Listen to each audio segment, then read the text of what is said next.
தாங்கள் பார்த்தவற்றையும் வானதூதர்களின் வார்த்தைகளையும்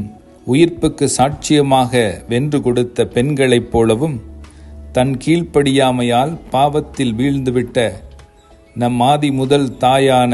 ஏவாளின் தாய்மையை சீர்படுத்தி தன் கீழ்ப்படிதலால் மீட்பின் ஆதி முதல் தாயான அன்னை மரியாளைப் போலவும் நம் பங்கின் கத்தோலிக்க கிறிஸ்தவ பெண்மணிகள் தங்கள் குடும்பத்திலும் திருச்சபையிலும் சமுதாயத்திலும் மீட்புக்கு சாட்சிகளாக வாழ அழைக்கிறது இந்த உயிர்ப்பின் பாஸ்கா விழா. காலியான வெற்று கல்லறையை ஆண்டவர் இயேசுவின் உயிர்ப்புக்கு சாட்சியமாக மாற்றிய பேதுருவைப் போலவும் அமைதியாயிரு, நான் ஆண்டவர் என்பதை காண்பாய் என்ற வார்த்தைகளை நம்பி செங்கடலுக்கு முன்னால் தன் ஊன்றுகோலை உயர்த்தி விடுதலையின் கருவியாய் அமைந்த மோசேவைப் போலவும் நமது பங்கின் கத்தோலிக்க கிறிஸ்தவ ஆண்கள் எச்சூழலிலும் தம் வாழ்வில் இறைவனது திட்டம் நிறைவேறுவதை தியானித்து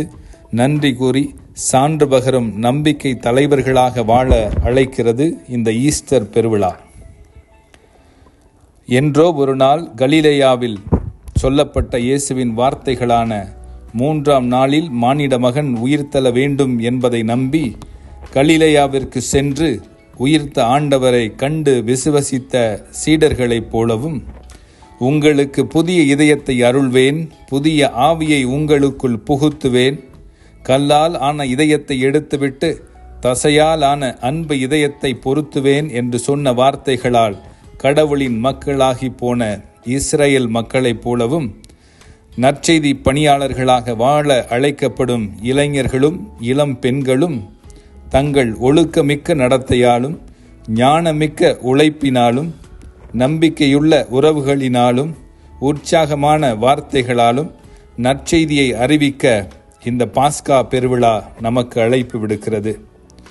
என்ன நண்பர்களே, நமது பங்கு சமுதாயத்தை சாட்சிய வாழ்வு வாழும் பெண்களை தலைவிகளாகவும் இறை திட்டமறிந்து செயல்படும் ஆண்களை நம்பிக்கை தலைவர்களாகவும்